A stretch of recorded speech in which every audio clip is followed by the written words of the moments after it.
राजा राम जलते हुए धूप में भीड़ित बस स्टैंड में गन्ने का जूस बेच रहा था। वो गन्ने को मशीन के अंदर डालकर उसे निचोड़कर एक ग्लास में नींबू पानी डालकर उसमें गन्ने का जूस भरता था और इस जूस को उसके ग्राहकों को बेचता था। वो 3 दिन से यही काम कर रहा था, लेकिन वो कोई भी पैसे नहीं कमा पाया। तब वो ऐसे सोचता है कि कोई नए प्रकार का व्यापार शुरू करके इस गन्ने के व्यापार का लाभ बढ़ाना होगा।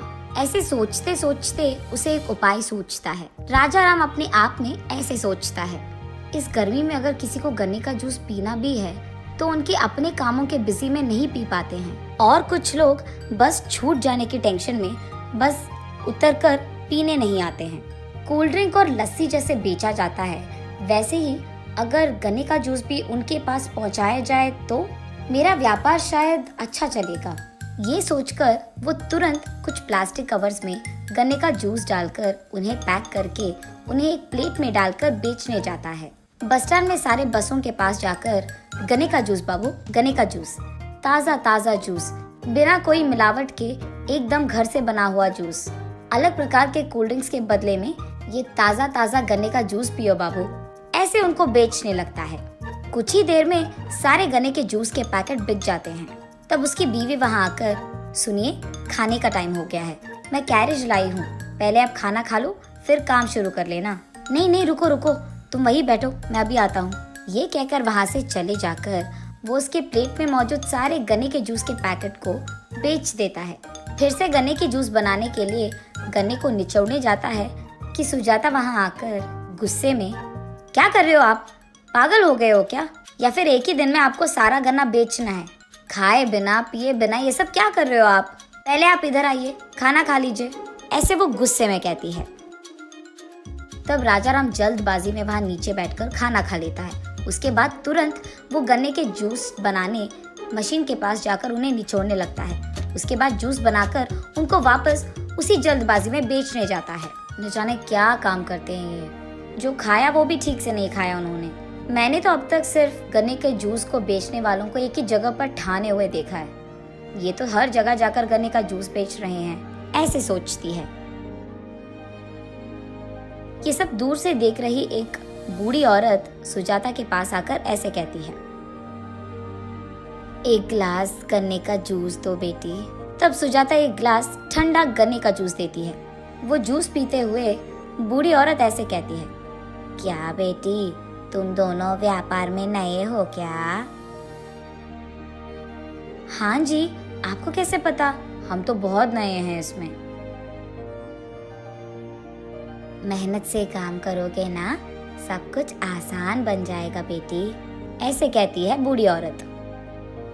ये हर रोज यही व्यापार नहीं करते हैं जी, वो देखिए, हाँ, वहाँ का गन्ना जब तक खत्म ना हो जाए ये यही काम करते रहेंगे, ऐसे कहती है। उस बूढ़ी औरत को कुछ समझ नहीं आता है, इसीलिए वो थोड़ा आश्चर्यचकित हो जाती है और वो सुजाता की ओर देखने लगती है। ये बहुत लंबी कहानी है जी, ऐसे कहती है सुजाता। मेरा बस पहुंचने में बहुत टाइम है बेटी, तब तक बता दो उतनी लंबी कहानी क्या है, ऐसे पूछती है वो बूढ़ी औरत। हाँ, असल में तो हम खेती करते थे, हमारा गांव ना पास में ही है, हमारे पास बहुत बड़ा जमीन है और हम वहाँ अलग प्रकार के पौधों को उगाते हैं। पिछले साल हम हमारे खेत में गन्ने उगाए थे। जब गन्ना हाथ में आया, हमेशा की तरह हमारे पास मौजूद गन्ने के फैक्ट्री के लोग गन्ने को लेकर उनके पास पहुंचाने के लिए कहा था। मेरा पति भी सारे गन्ने को, वो देखिए, हाँ, उस गाड़ी में फैक्ट्री लेके गए। सुनो राजा राम, तुम्हारा सारा लोड ना वहीं पे छोड़कर चले जाओ, सारा लेने के बाद हम तुम्हें कॉल कर देंगे और पैसे भी तभी देंगे। क्या? ऐसे तो नहीं होगा साहब, पिछले साल भी आपने ऐसे ही बोलकर आधे ही पैसे दिया था, बाकी तो आपने दिया ही नहीं। क्यों राजा राम, साउंड कुछ ज्यादा नहीं आ रहा है तुम्हारा? हमारे साथ आपका बर्ताव देखकर तो ऐसे ही बड़ा होगा ना साहब। जिस गाड़ी में मैं गन्ना लाया वो गाड़ी भी आप कह रहे हो कि यही छोड़ दूं मैं, ये तो नाइंसाफी है।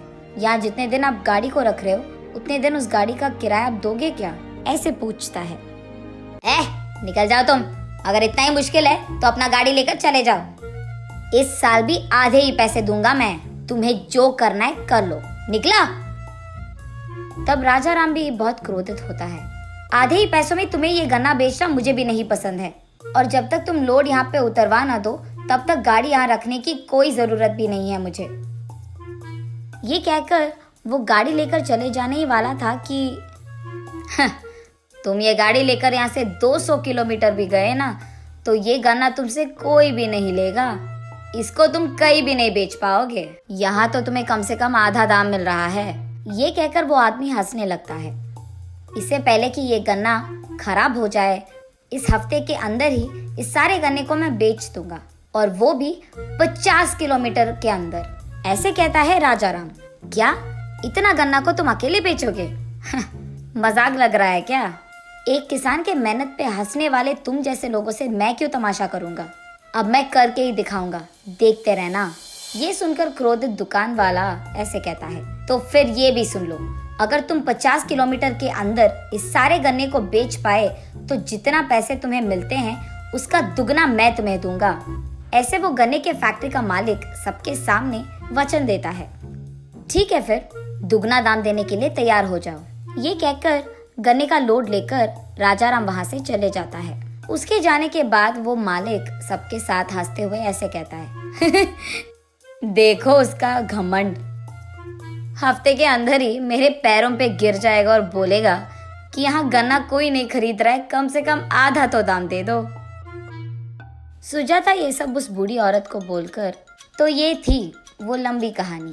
इसलिए मेरा पति उस सारे गन्ने को बेचने के लिए 3 दिन से बहुत मेहनत कर रहा है। 2 और दिनों में उस सारे गन्ने को हमें बेचना होगा, यही उनका फैसला है। ऐसे कहती है, अच्छों का अच्छा ही होगा। चलो मेरे बस का टाइम हो रहा है बेटी, मैं जा रही हूँ। ऐसे कहती है वो बूढ़ी औरत। ऐसे वो 2 दिनों में उस सारे गन्ने को बेच देता है।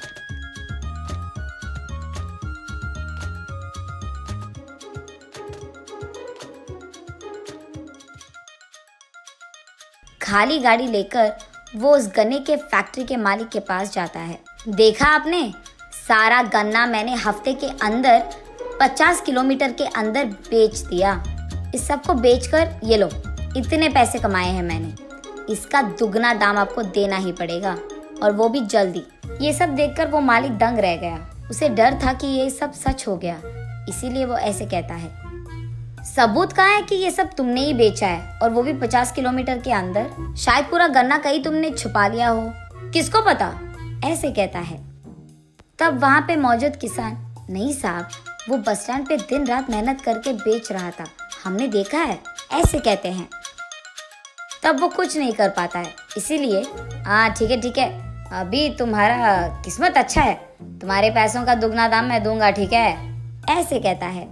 रोते हुए राजाराम के कमाए हुए पैसों से दुगना देता है वो मालिक, और वो भी सबके सामने।